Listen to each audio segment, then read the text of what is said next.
All right, so Matt, yesterday Michael decided he was going to pick his nose and he wiped it on me. He said it was funny. I told him it was snot.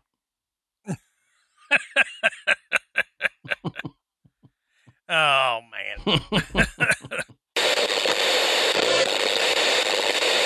Good.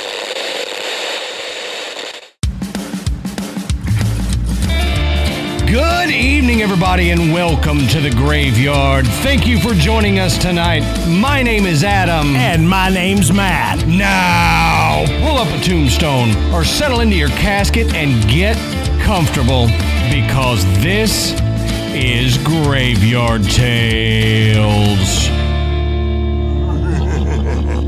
All right, everybody, here we are again. Matt, how you doing tonight, brother? I'm doing all right. Good. So before we get into it, we'll say go check out the Podbelly Network at podbelly.com. You can find a list of shows that we're happy to be associated with, and you can find some tips and tricks on podcasting if you're thinking about starting one. We have some tips and tricks there over on podbelly.com. We also want to thank tonight's sponsor, Claritin, and we will talk more about Claritin coming up in the episode. And while you're on the internet doing your stuff, go check out our sponsors. By you checking out our sponsors and helping us out by ordering something using our code and all that stuff, it helps bring the sponsors back to Graveyard Tales, and it keeps them supporting us, and you get you a discount on some pretty cool stuff. So check out our URL links in the show notes. If you go in there, you've got a link to the sponsors site with our specific URL. Plus, if there's a code, we put it in the show notes as well. Also, share the show. Grab your favorite episode and share it. You're more than welcome to cut a piece of audio out. If you want to share the intro joke, cut that audio out and share it. Matt and I do not care. Throw it on your TikTok, whatever, share it. Just to bring more people into the graveyard. Talk to your friends about it. We don't say it as often as we used to, but word of mouth and you sharing it on social media really helps grow the graveyard. And Matt and I want to reach as many people as we can. That's right. We got important stuff to say. Right. And we've started putting video out on YouTube. So if you're listening to this on a podcatcher and you're like, what do these ding dongs look like? Whose voice is whose?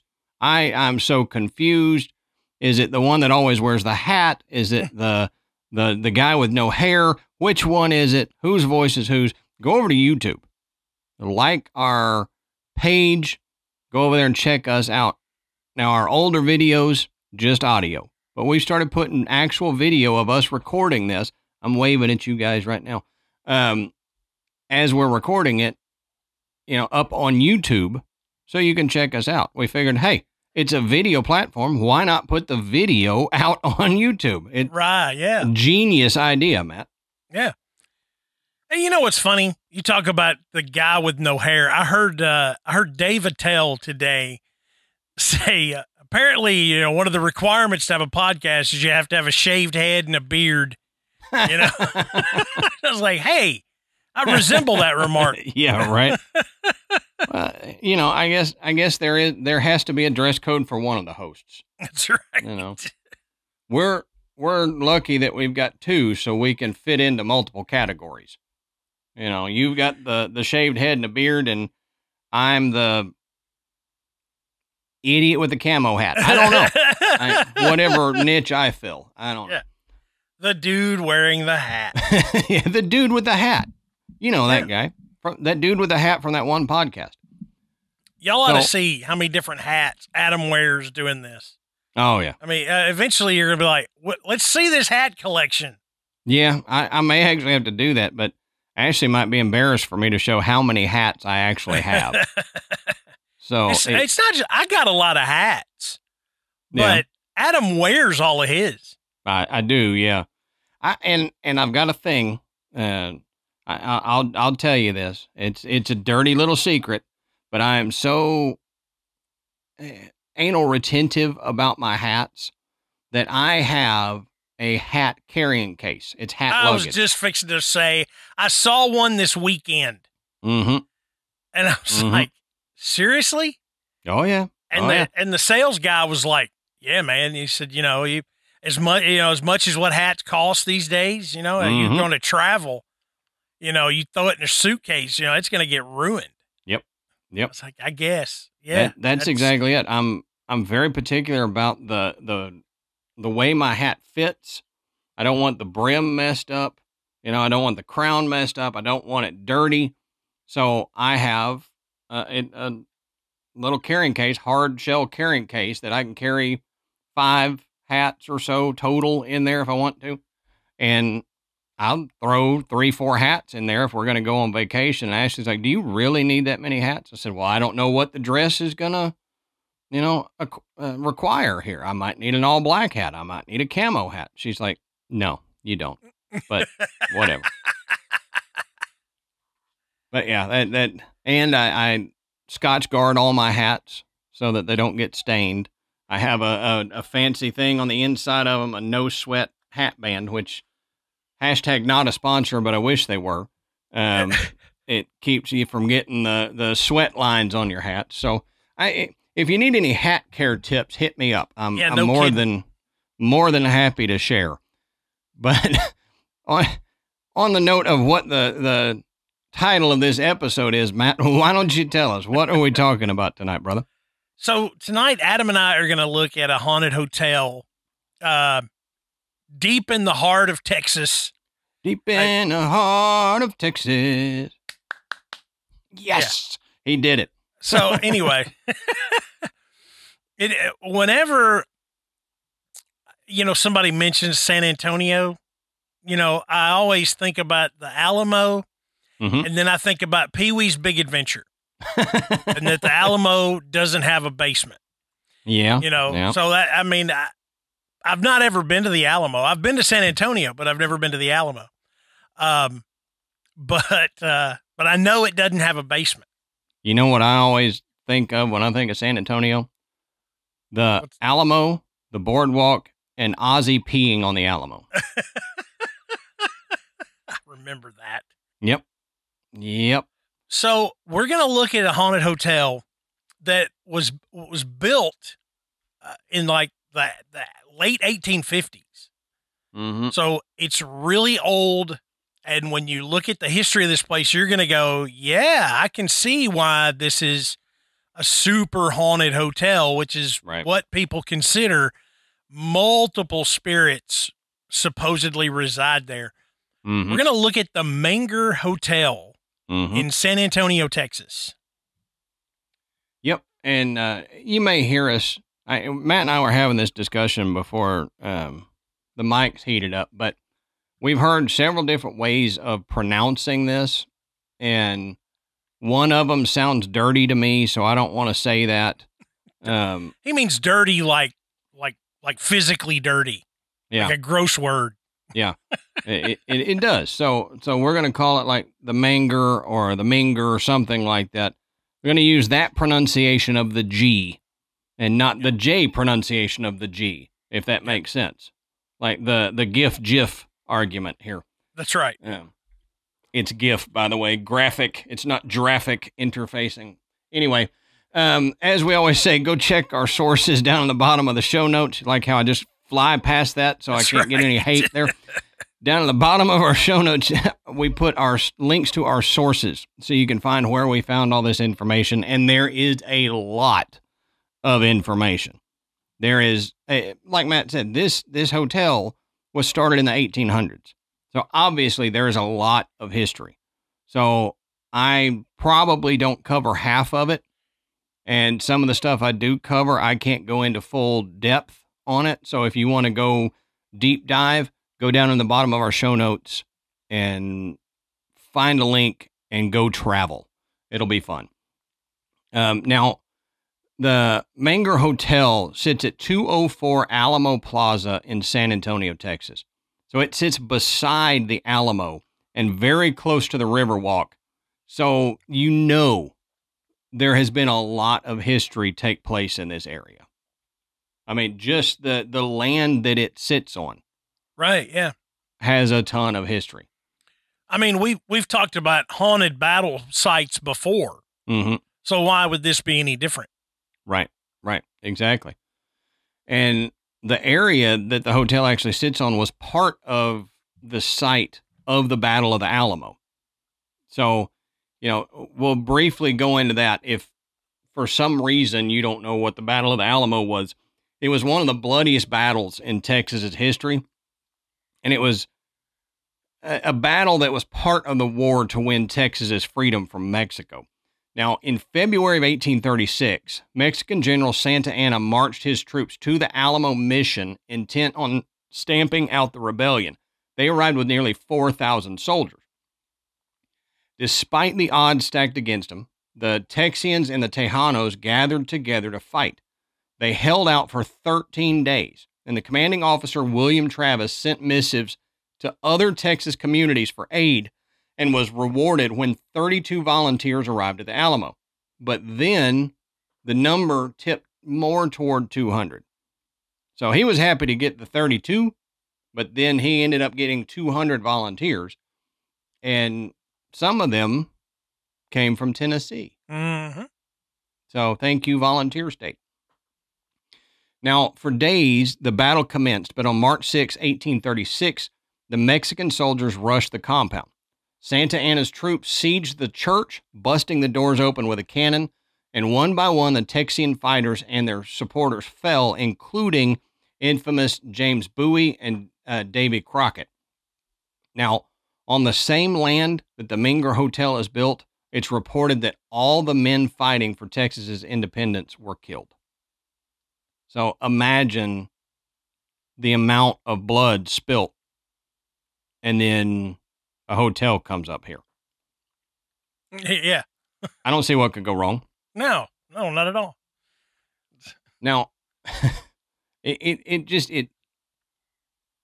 you have to do it. There's a lot of places that are built on battlegrounds that you may not even know was a battleground, because it could have been a battleground for, from like the 1200s or something, before any European came over to America, and lots of lives lost, and you'd build a house or a hotel there.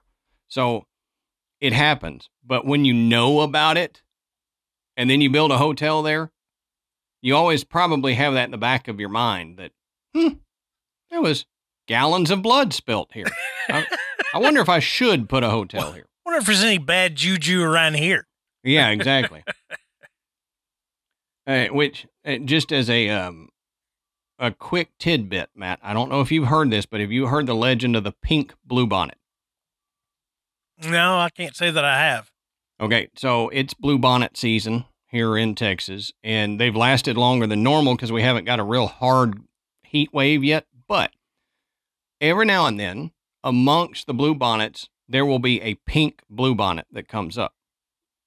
The legend has it that the blood of our ancestors that fought for Texas's independence still runs through the soil of Texas, and every now and then it gets sucked up into a bluebonnet and displayed to remind us of our ancestors' battle for our freedom. Oh, that's pretty cool. So I thought that was cool. I remember hearing that years ago, but I totally forgot about it until this year I saw something, and I'm like, I have got to find a way to work that in. And this episode, I could work it in. So yeah, perfect. It was like I planned it and I didn't. Now, the Menger Hotel is the oldest continuously operating hotel west of the Mississippi. And the hotel was constructed 23 years after the fall of the Alamo. So that doesn't seem like a long time. It's not. A couple decades, we'll put a hotel here. Now, since 1859, it's been called the Grand Dam of Alamo Plaza. So the hotel was opened by William Menger on February 1st of 1859 on the site of Menger's Brewery, the first brewery in Texas. So it was considered the finest hotel west of the Mississippi, and because of that, many, many famous people have stayed there, including Sam Houston, General Robert Lee, Ulysses S. Grant, and President McKinley, Taft, Eisenhower, and Roosevelt. Babe Ruth and Mae West have also stayed here. All right. You know, this is what, the second hotel we've talked about in Texas where a lot of famous people have come to. That's right. The last one was shaped like a capital E, but, you know, this one is not. Now, Menger was a German immigrant, and he came to San Antonio in the early 1840s, and he began operating a brewery on this site. And if you're not from Texas, you may not know this, but Texas has had a huge German population forever. And that's why we have a lot of German food. You know, we've got beer fests here. We've got, the Schlitterbahn and all this. I mean, it's full of German history here. But the Texas beer industry was actually started by Germans. That's why so many of the best Texas beers are based on German lager. Scheinerbach, Ziegenbach, Lone Star Beer, they all resemble a German lager because the German immigrants started our beer industry. So that's pretty interesting. I guess I didn't know that, especially about the beer because, yeah, Scheinerbach has always been one of my favorites. Yeah, mine too. If I have the option, Scheinerbach is the one I'm going for. If you want a slightly darker beer, but still a lager, but a slightly darker lager, get a Ziegenbach. I actually like those. Those are pretty good too. Too bad Luckenbach, Texas doesn't have a beer, because then there'd be a song about it or something. Drinking Luckenbach beer. All right, so in 1857, Menger decided that he wanted to build a hotel on the site so he could accommodate the patrons at his bar. It would allow the customers to stay longer and drink more because they could just go to his hotel and crash, and he would be getting their lodging money as well. Yeah, what an idea. Right? So he soon hired this local architect, John M. Fries, to design the 2-story cut stone building, and it had an abundance of classical detail. And it said that the interior of the hotel was actually even more impressive than the exterior. So go look up pictures if you hadn't seen it. It was an impressive building. His hotel was such a success that he almost immediately decided to build an addition between the hotel and his brewery. So he started construction on this in 1858, and it only took him to the following year to complete it. So he built a 40-room annex between the two buildings. So he's got his hotel, a space, and then his brewery, and then he decided, I need more rooms. Mm-hmm. So he built a 40-room annex between the two to add even more rooms to his hotel. Yeah, that's a hotel owner right there. You know, that no vacancy, and then people still coming. We need more rooms. Yep. We're turning away money. Yep, exactly. And he got it done in less than a year, basically. So that was pushing it to do it. Now, they built a basement under the hotel that had 3-foot thick walls, and he used to use it as underground storage space, and a space to chill his beer that he produced in the brewery. So not a bad idea.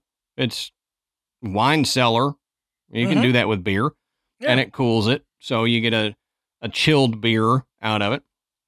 And the hotel actually featured a tunnel that opened in the basement and ran between the hotel and the brewery.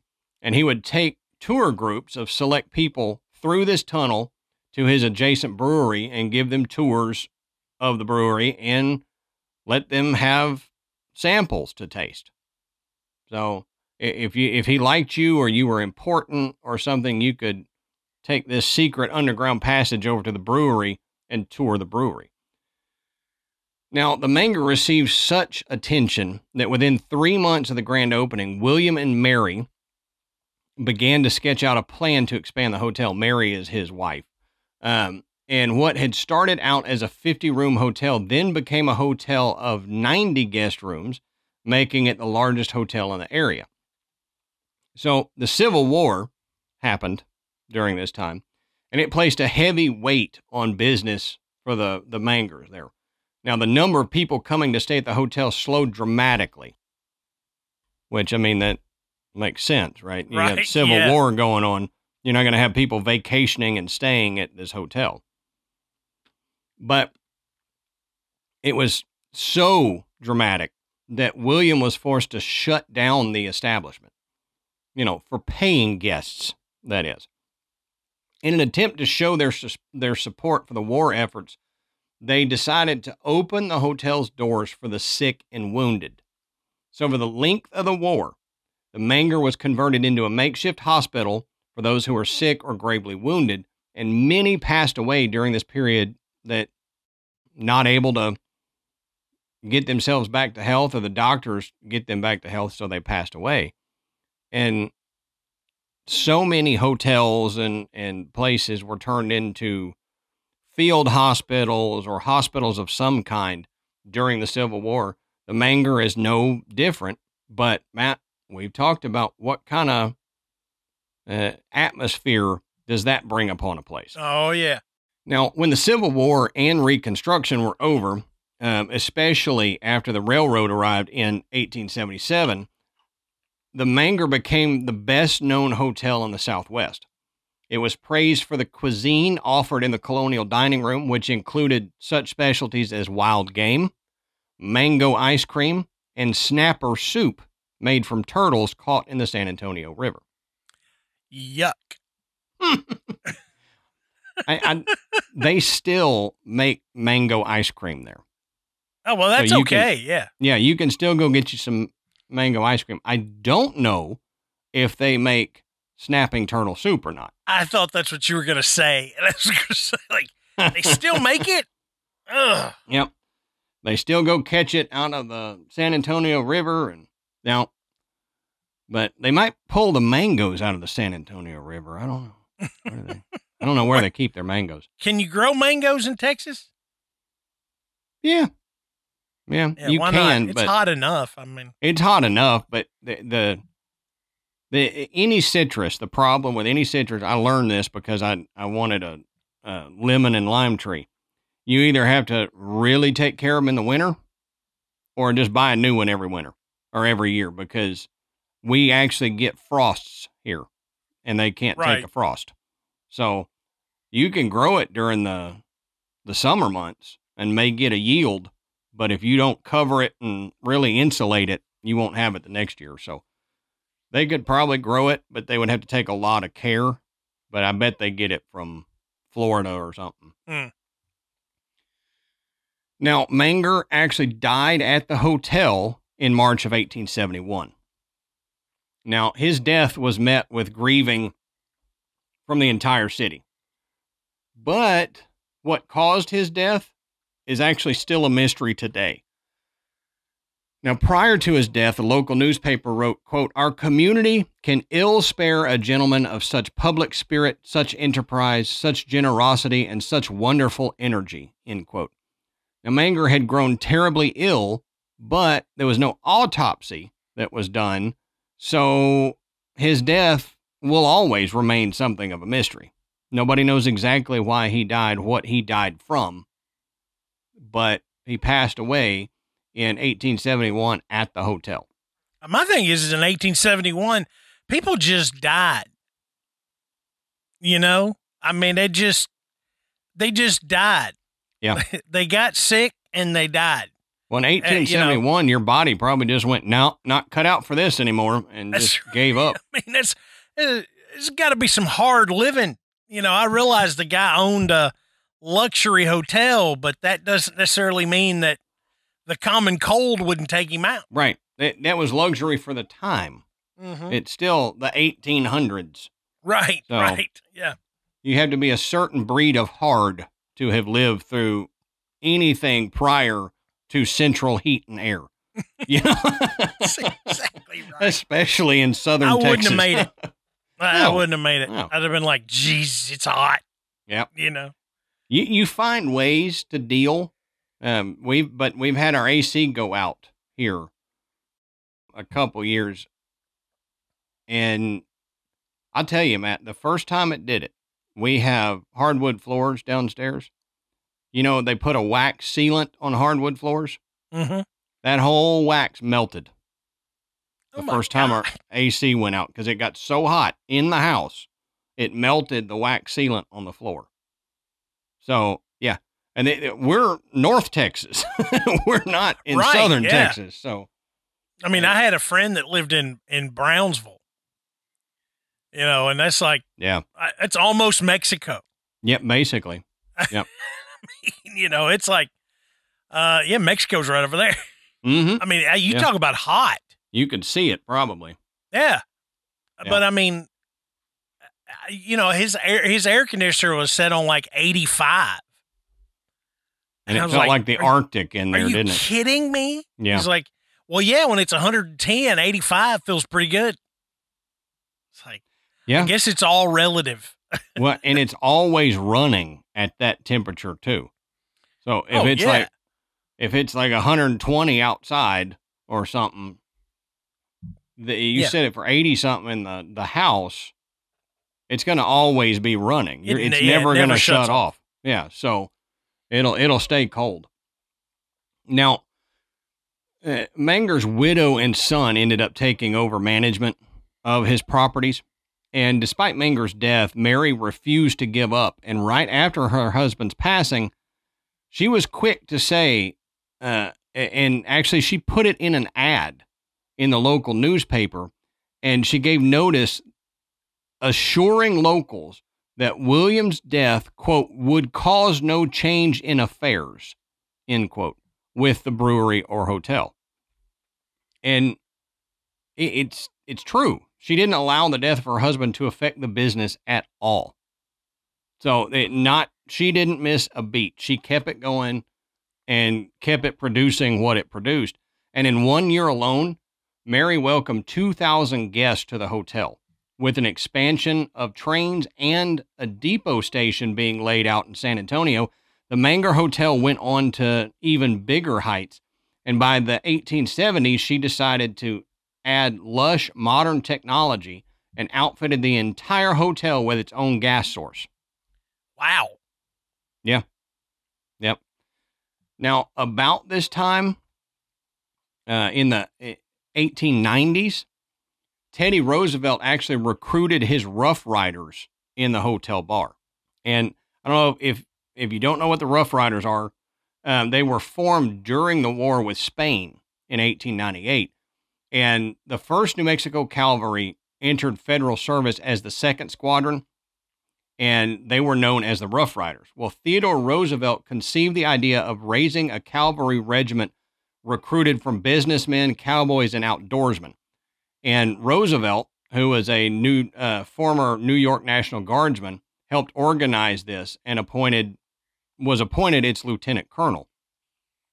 Well, after they trained, they landed in Cuba with no horses initially on June 22nd of 1898. And we've all heard of the Battle of San Juan Hill. Well, we have if you're from Texas. I don't know how many other states actually talk about the Battle of San Juan Hill. But that was on July 1st, and the Rough Riders took part in that. They were under the command of Lieutenant Colonel Roosevelt, and they actually made their mark on military history. So they were ordered to seize Kettle Hill in support of this main attack, and they actually fought their way to the top despite enemy fire and captured that hill and went on to, this battle actually went on to change the battle of the war with Spain. So they were a big deal, conceived of and recruited people in the Manger Hotel bar. So I thought that was cool. Yeah, I had to add that because it's very cool, and we're going to talk more about that a little bit later when I get into the hauntings. Right. Now, age was perhaps the only thing that put a damper on Mary's business prowess, because her son ended up rejecting the idea of inheriting the hotel. So when she got too old to be able to do it, she sold the property to the original contractor of the Menger, Major J.H. Campman. I don't know why that was hard for me to say, but the Menger Hotel sold in 1881 for $118,500, which in today's money is $2.8 million. So Campman also purchased all of the exterior furnishings for another $8,500, which is $203,000 today. So in reality, he probably got it for a steal. Yeah, oh yeah. Considering what they could make. Now, under Campman's management, a new bar was installed, and it became one of the most elegant of its day. And it was almost identical to the bar at the House of Lords Club in London. So he's trying to fancify it even more. It had a cherry wood bar, matching cherry wood ceiling, and French mirrors. So it was like this, you walk in and go, holy cow, that's extravagant. Mm-hmm. Now, there was a fire that happened. And when the reports actually came out in the newspaper on October 15th of 1924, the headlines read, "Flames Rout Menger Guests, $15 million oil exploding." So, although the oil exploding was not responsible for the fire, the conflagration did occur, and it started in the kitchen in the hotel's new addition. The flames, went up the walls and the ceiling. Wood would ultimately be Menger's downfall because the fire leapt along the woodwork. So all this new wood that they put in, that actually ended up being the problem. It made the whole place heat up. The wood expanded because of the heat.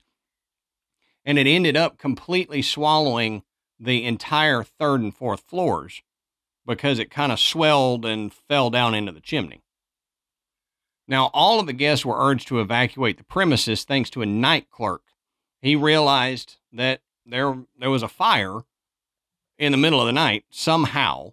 We don't know how he did, but he was running from room to room and he was knocking on the doors and waking the guest and telling them to get out. Well, apparently one of the guests, they were so hysterical that they ended up pushing this poor guy down the stairs.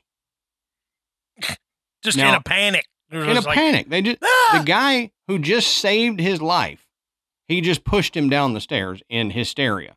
Now, just so you know, the clerk was not seriously injured, which is good. I would hate for that to be his, he's saving everybody and some jackwagon throws him down the stairs. Get out of my way. Now, it was not the 101 guests at the Menger who got hurt. Instead, the injuries came when the fire engine came down the road. Now, this fire engine heading to the fire at the Menger rammed into an oncoming streetcar, injuring the firemen.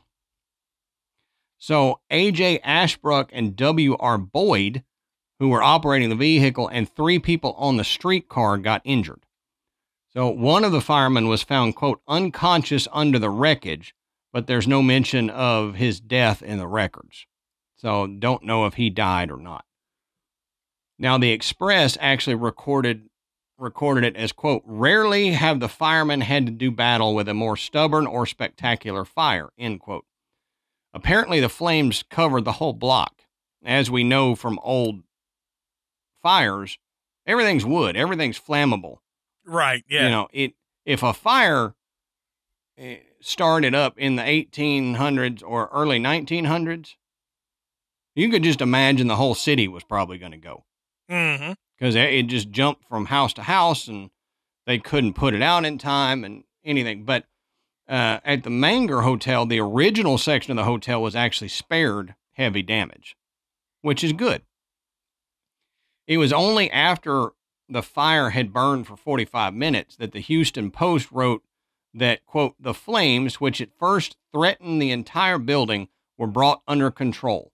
The lighting plant was put out of commission and guests are forced to grope their way to the exits in the darkness, end quote. But it was spared, and it kept on, housing guests and everything after they rebuilt and all that. And we've talked about the famous people that have stayed at the Menger. Mm-hmm. Matt, the most famous guest to stay at the Menger Hotel was a guy named Bill. In the Mr. Bill? Mr. Bill. Now, in the early 1900s, a fair performer did the unthinkable. He left the Menger without paying his bill. So it was like a dine and dash kind of thing, but it was I'm going to crash. It was a crash and dash. He crashed there one night and then left without paying his bill. Now,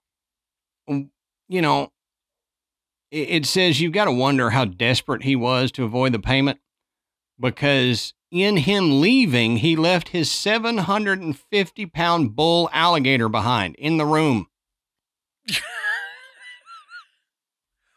Why did this guy have an alligator? Well, he was a fair performer. That doesn't explain it, but I was going to say it. What are you doing with the alligator? With a 750-pound alligator? Yeah, it's a good question. I don't know why you have it in your room. I also don't understand why you're sleeping with a nearly 1,000-pound alligator. Yeah, I have a tendency to avoid sleeping in areas where I could be eaten. Yeah. I was going to say I have a tendency to avoid sleeping with things that could kill me, but Ashley watches so many murder shows, she might actually be able to kill me and get away with it. So that would be a lie. But anyway.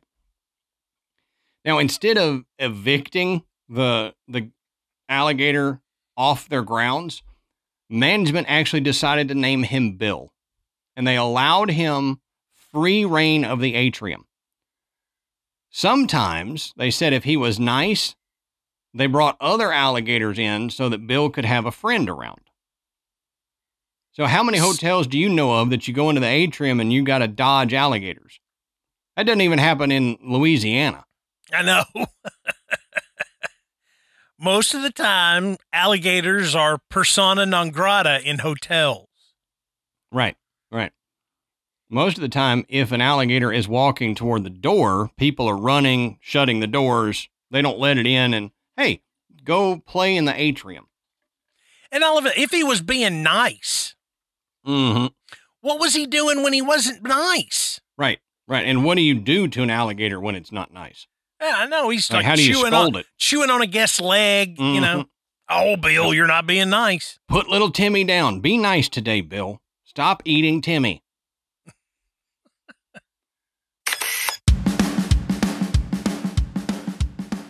All right, shout out to Claritin for supporting this episode and providing us with samples. Adam, this time of year is brutal for me. And living in Tennessee, it's even worse. You can see the pollen on the streets. Yep. When you come out of anywhere, your car looks almost yellowish green. Yeah, I remember that. It's awful. And my allergy symptoms flare up unbelievably. I mean, I can't even go outside, but you know what? With Claritin D, I get to go back outside. Right. And all the sneezing and the watering eyes, the just itchy feeling inside your nose, it goes away when I take Claritin D.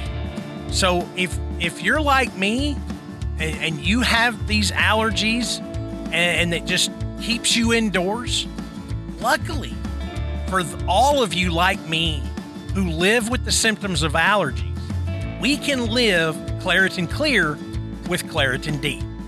That's right. It's designed for serious allergy sufferers. Claritin D has 2 powerful ingredients in just one pill that relieve your allergy symptoms and decongest your nose so you can breathe better. This double-action combination of prescription-strength allergy medication and the best decongestant available relieves sneezing, a runny nose, itchy and watery eyes, an itchy nose and throat, and sinus congestion and pressure with ease.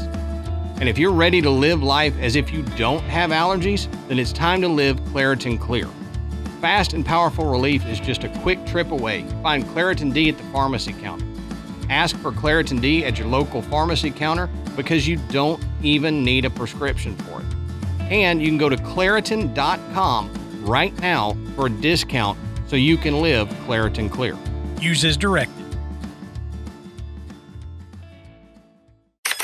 Now, the Great Depression era did slow business for the hotel, but the 1940s saw a reemergence of the Menger's popularity.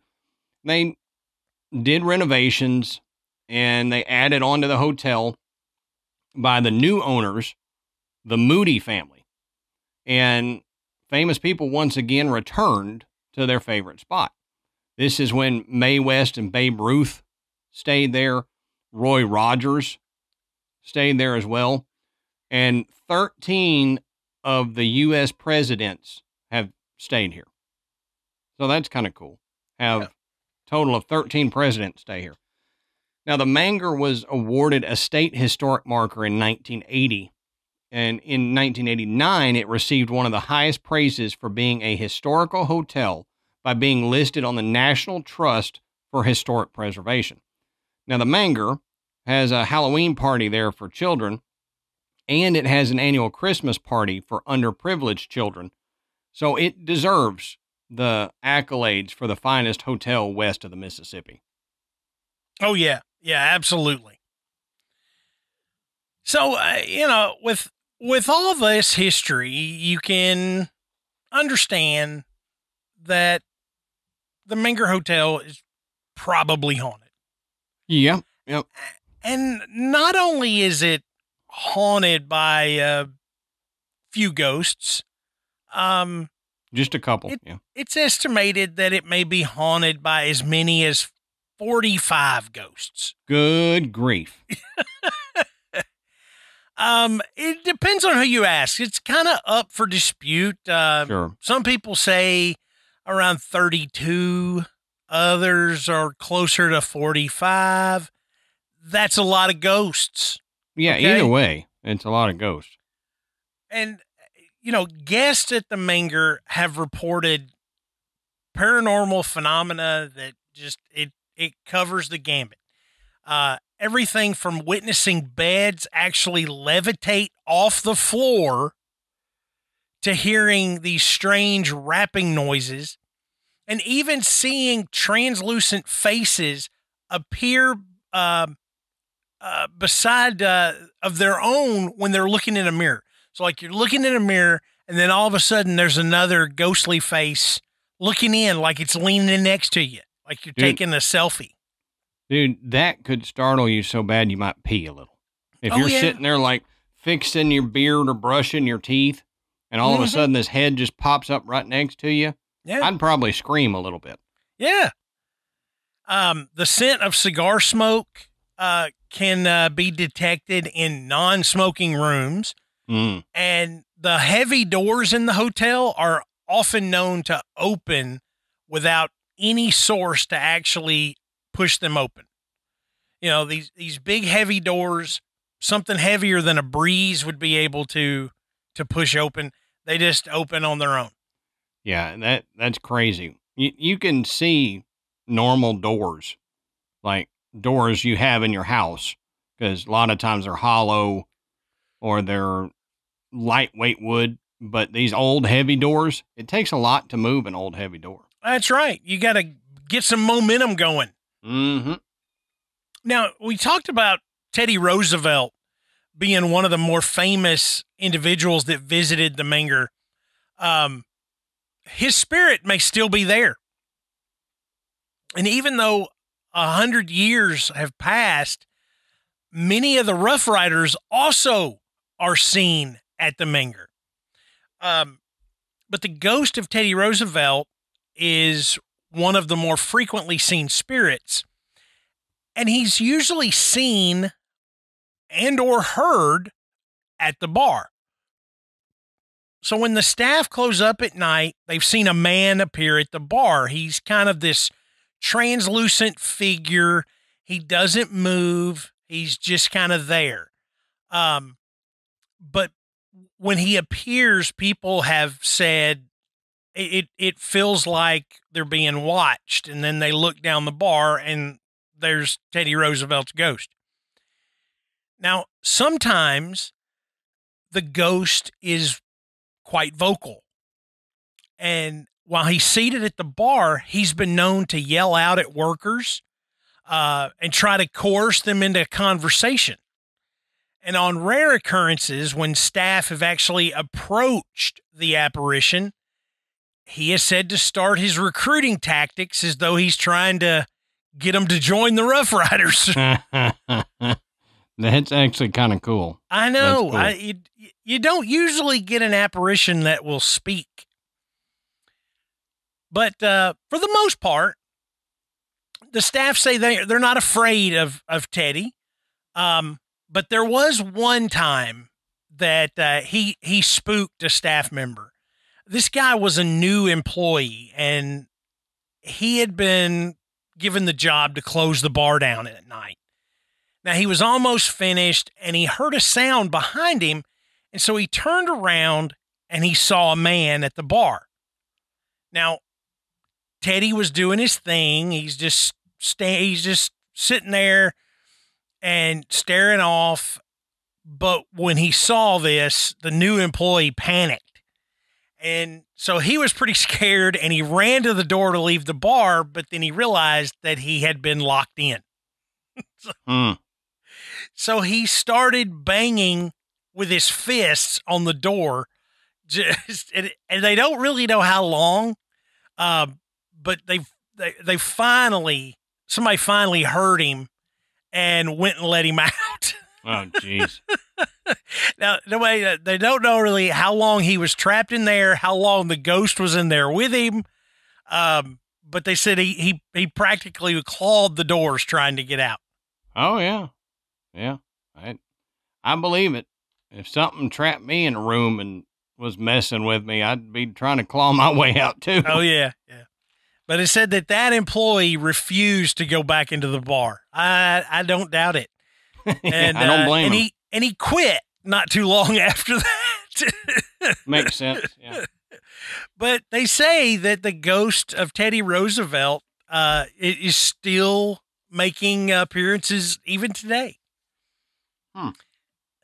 Now, the next spirit that is frequently seen is that of Sally White.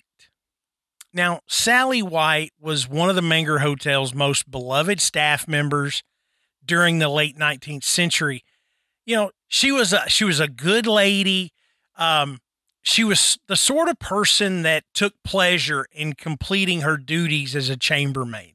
She was very pleasant. She smiled all the time. So everybody just enjoyed being around Sally.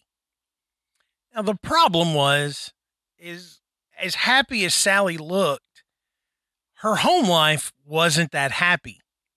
And her common-law husband, a Mr. Harry Wheeler, was kind of a jealous fellow, and stories would circulate at the hotel that Wheeler was always jealous of any attention given to Sally. And his jealousy would bring about these arguments, some of them even happening there at the hotel. Now, on March 28th of 1876, Harry Wheeler's jealousy took a deadly turn. On the evening before, one of Harry and Sally's arguments had escalated. Wheeler turned on Sally and closed in on her, so furious that he threatened to kill her. Now, panicked, Sally ran out from her husband to the local police station, and she begged the officers to help her. They agreed, and they let her stay at the courthouse for the remainder of the night.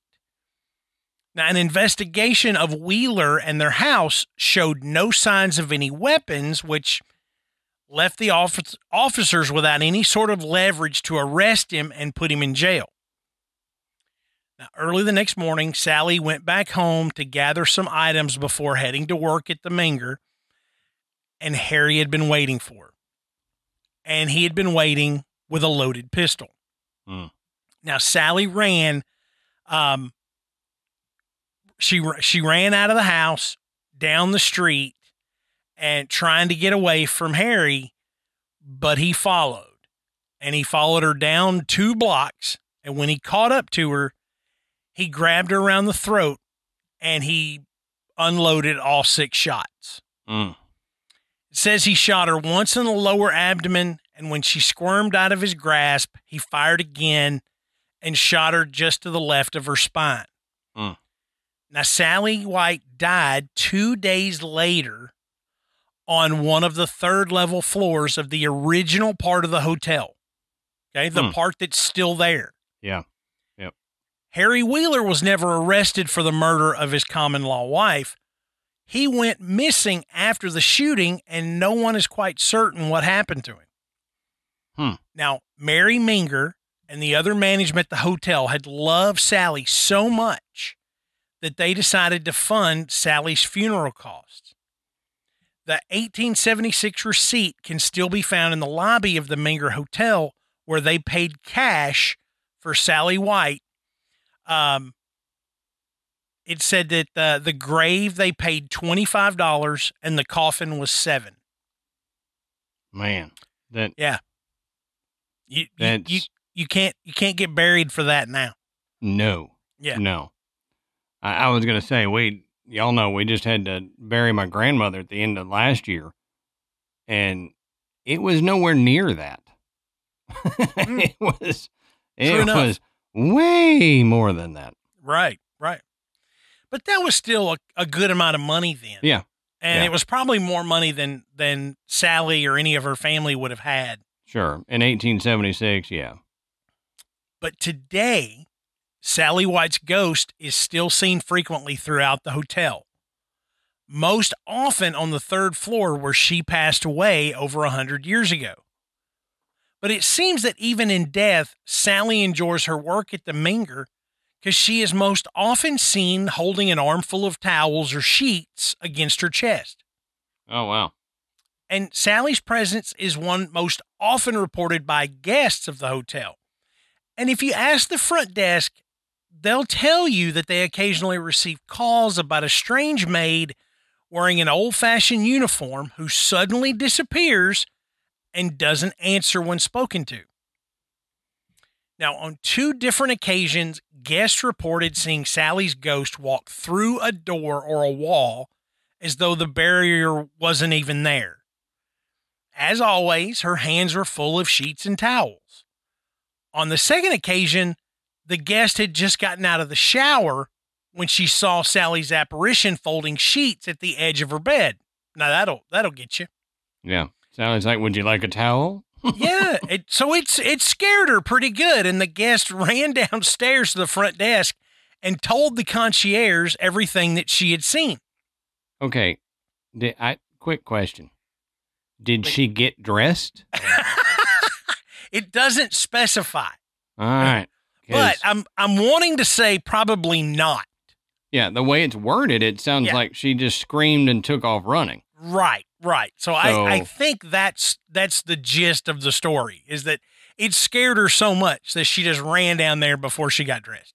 Yeah, grabbed a towel that Sally was folding and took off. Yeah. Now, if you're hoping that you get a chance to see Sally if you ever visit the Menger, make sure to book your room on the 3rd floor of the original section of the hotel. It says, keep a lookout for a nearly translucent form wearing a maid's uniform with a scarf tied around her head and a necklace of beads. Well, very specific. You know what you're looking for. That's right. Because if you see another ghost, that may not be Sally. Right. And you'd be disappointed.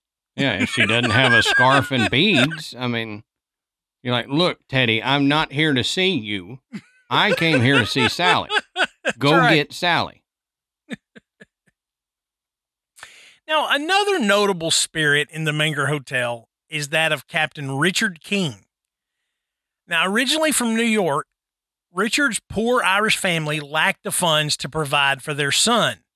So, seeing no other opportunities, King's parents opted to sell young Richard as an indentured servant. Mm. Now, Richard despised his time with a jeweler in New York, and at the first opportunity, he escaped and stole away on a ferry destined for the Mississippi River. Now, Richard King would go on to be one of the most successful entrepreneurs of the 19th century in all of America. That's great. He founded a steamboat company and actually worked as a blockade runner during the Civil War. Hmm. Now, after visiting Texas for the first time, King decided to buy land in Corpus Christi. And there he opened King Ranch, which would end up growing to a monstrous 1 million acres. Yep. So Richard King really was a king. I mean, he was a cattle baron. Yeah. Yep. He developed a love and appreciation for the Menger Hotel during his trips to San Antonio for business. In fact, he stayed so often that the hotel gave him his own private suite on the second floor. Oh, wow. He was there a lot then. He was there quite a bit. And so when King grew deathly ill with stomach cancer, he actually requested to be brought to his private suite where he passed away on April 14th, 1885. So again, here was another fellow that died inside the hotel. That's a weird request to me. Yeah. I would want to go on my property, my big million ranch, acres. Yeah. Yeah. I got 1 million acres. I don't want to go to San Antonio. I want to stay on my 1 million acres and spend my last minutes here. Yeah. But that just kind of tells you how much the Menger Hotel meant to him. Yep. Now, his funeral was actually held downstairs in the Menger's lobby, and it said that the celebration was the largest funeral procession seen in quite some time in San Antonio. So not only was he well respected, he was well liked. Yeah. Yep. Now, much like Sally White, Richard King was not about to let death be the reason that he left the Menger. And since the time of his death, his ghost has been spotted at the Menger, most especially in his old private suite. That makes sense. Yeah. Now, today, the suite is known as the King Ranch Suite, and you can stay there on your next trip to San Antonio.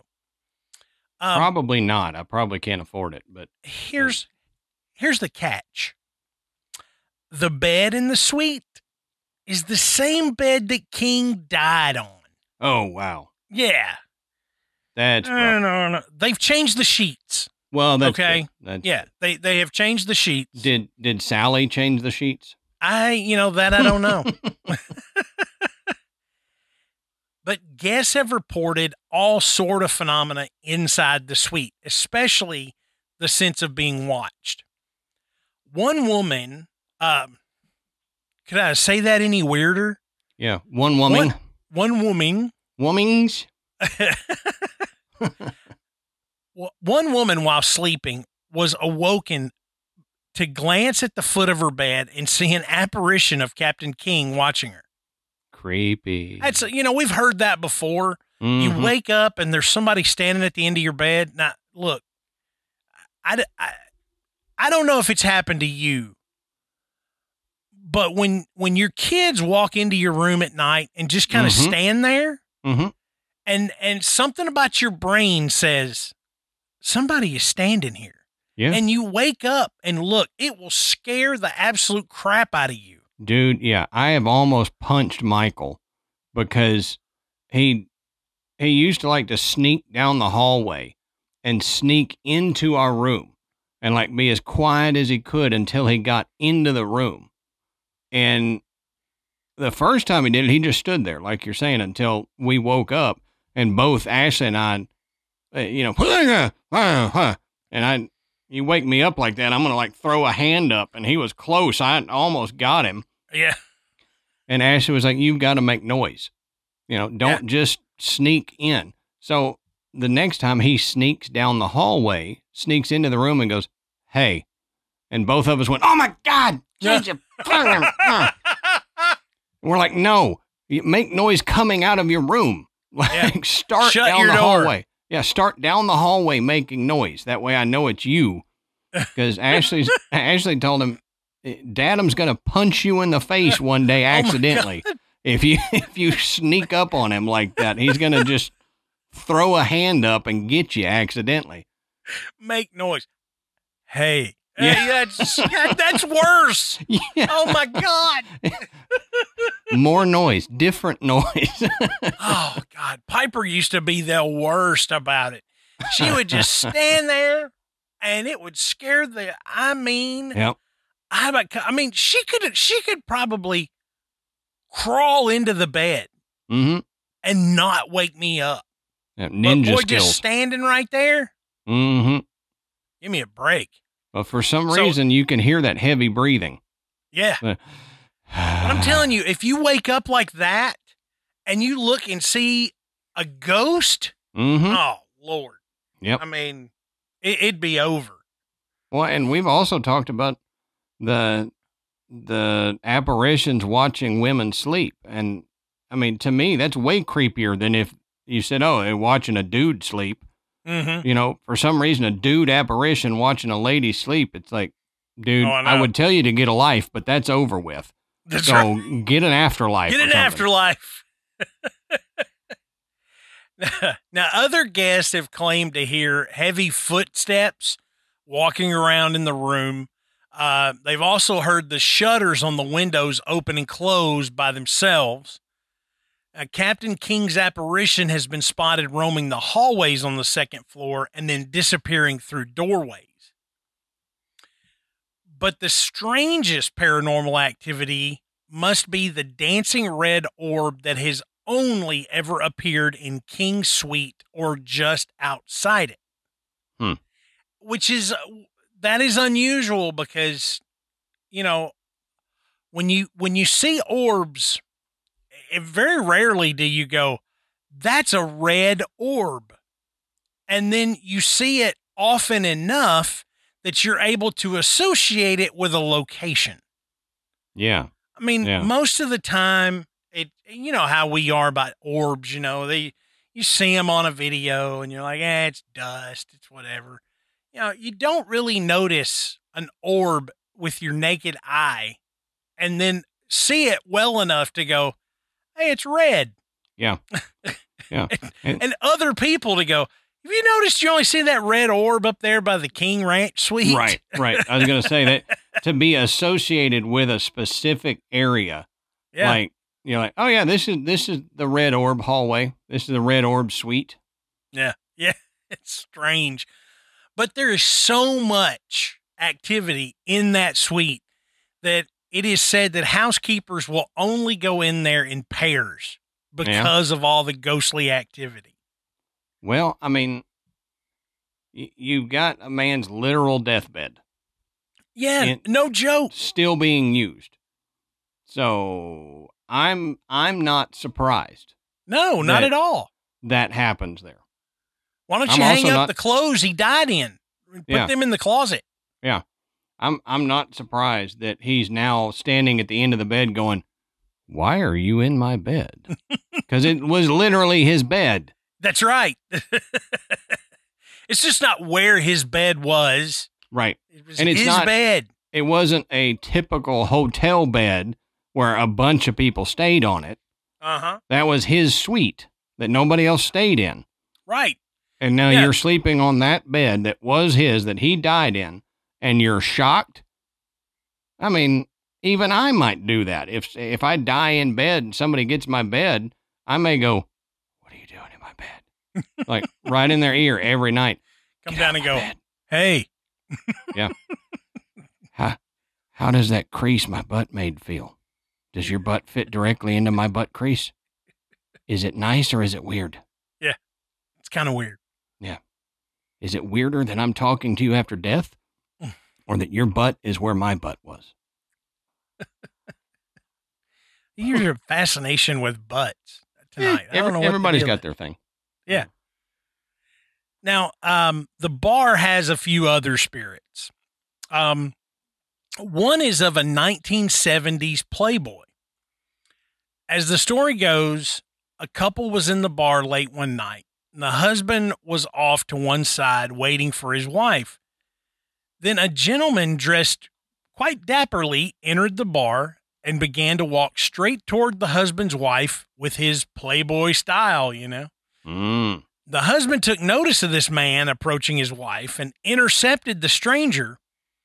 But before the husband could say anything, the man vanished right before his eyes. Oh, wow. Yeah. So you this got is this the vanishing gentleman. As Hugh he has been Hefner-looking named. dude walking up. Yeah. And crushed Yeah. velour bathrobe and a pipe. Looks like Master Thespian from Saturday Night Live. You know? Yeah. Little pencil thin mustache. Mm-hmm. Comes walking up. How you doing? Now, the vanishing gentleman was again spotted at the bar back in July of 2004. A woman tells of the encounter, saying there was no one in there but us. The bartender waited on us, and there was a man wearing a double knit suit, totally from like 70s. Yeah. He was drinking cognac, and he stared at us, and the bartender never acknowledged him. But then he just faded away right before their eyes. That would be weird. Yeah, so they apparently saw him, and either the bartender didn't see him or was just so used to seeing him that he ignored it. Yeah. And he's just saying, I hope these other people don't notice him. But now, other than the glass, how would they know what he was drinking? That's what I don't know, unless there was a spirit of a spirit there. Oh, yeah. A Spirit, cognac bottle. Yeah. Yeah, that's an interesting question. How did they know he was drinking cognac? Yeah. Now, I know, cognac you put in a specific type of glass. Yeah. Yeah, maybe that was it. You could also put anything you wanted to in that glass. Yeah, true enough. So, I guess she was just associating it with the glass he was holding. Yeah. Or maybe he's like, it's a great cognac. Before he disappeared. He said, give me another banana cognac. Now, the vanishing gentleman isn't the only spirit known to stir things up in the bar. It's reported that one evening, something threw an ashtray clear across the bar. Apparently, a spirit was jealous when a waitress favored conversation with a living person over its own spectral form. Oh, geez. So now you got jealous ghosts, and they get so jealous they throw a daggum ashtray. Yeah. You know how heavy an ashtray is? Yeah, I'm gonna put you in spirit timeout if you don't settle down. Yeah, this is not one of those little tinfoil ashtrays, Right. It's not the one you had on your end table in college. Yeah. No, this was like a big, nice glass one. Mm-hmm. Just chunk it. If it had hit somebody, it'd have killed them. Yeah. Now, because of its proximity within San Antonio, the Menger Hotel has had its share of death and violence, murders and suicides. And it seems that a lot of those restless spirits are still hanging around the hotel. It's hard to know why. Maybe they're stuck. Their residual energy is left to kind of relive their last moments over and over again. But it's extraordinarily active. We've just talked about a few of the more well-known spirits, but the hauntings, just the random sightings, the sounds and all that stuff. It's just so common, and that's why they believe that there are so many different spirits within the hotel. Now, in 1890, an Austin insurance agent showed up at the Menger, and he entered the bar room where Teddy Roosevelt's ghost has been seen. So this gentleman, H.H. Childers, went up to the bar, removed his six-shooter from its holster, raised his arm, aimed, fired, and killed one Jim Draper, a San Antonio hack driver. At the trial, Childers was sentenced to 25 years, but on his appeal, the case was reversed and he was allowed a bond. Oh, geez. Yeah. So a guy just walks in, shoots another guy, kills him at the bar. Yeah, in front of people. Yeah. So that's going to leave a mark. Sure. I mean, it's bound to. Which, it kind of makes me wonder, this being built on part of the battlefield of the Alamo, mm-hmm. if there's just so much energy right there, just in the land, that it somehow pulls these spirits in and causes them to be so active. I wouldn't be surprised. I mean, all the different apparitions, apparitions that actually speak. Yeah. Apparitions so solid that people think that it's another person coming to hit on their wife. Yep. I mean, so strong they can push heavy doors. Right. I mean, it's got to have something to do with it. I mean, you just can't have that much energy there. And wind up with all these hauntings that seem to be so much stronger than other hotels that we've discussed. Right. Now, in 1903, a mail and key clerk was visiting San Antonio. Originally, he was from Kentucky, but at 26, he became quite ill and had been told that San Antonio might offer him what he needed, and so the clerk moved. But he didn't get any better, and the sickness must have been so bad that, seeing no other option, the clerk went to his room on the night of Monday, September 7th, 1903, and he took a knife and slit his own throat. That's my birthday. Not 1903, but September 7th. I was going to say, man, you look really good for your age, dude. Thanks. I do what I can. Moisturizer. Skin routine. Like I said, at the Menger, it seems that death by murder and suicide have only fueled more paranormal activity. Sure. And unsuspecting guests have reported seeing the ghosts of these unfortunate souls replay the last moment of their lives before these onlookers. Yeah. So you're actually seeing the stone tape play out of somebody's suicide. Mm-hmm. That would be so messed up. I know. I mean, we've talked about a place where, you'd see somebody who hang themselves, mm-hmm. Stuff like that. This is what you're catching. Yeah. Now, there are other visible entities that have appeared at the bar as well. Both residual hauntings and intelligent hauntings. There is one residual haunting at the bar. One person claims to have seen two young boys dressed like extras from the set of Newsies. You remember that? Where the little English caps and the knickers and everything. Oh, yeah. Like 1920s looking. Yeah. But as for intelligent hauntings, it is said that the keys to the liquor cabinets have been known to vanish from sight. Sometimes when people take photos in the bar, a little girl will appear in the background of their photos. I mean, it's just one right after another, after another, after another. If you want to visit a haunted hotel, put the Menger in San Antonio on your list. For sure. Okay. Yep. If you specifically want to see Sally, then go to the third floor. But if you want to see any of the other 44 spirits, just go there. Right. Go sleep on somebody's deathbed. Everywhere. Yeah. Yeah. I mean, the bar, being a part of the original building, it has a lot of activity. But I mean, this place really, 45 spirits. I mean, that's almost unheard wild. of. Yeah. Yeah. That's probably more at one location than we've talked about ever before. Yeah, I would say so. If not, it's very close. Besides, like the battlegrounds and stuff we've talked about, where you got a ton of people, but like one building.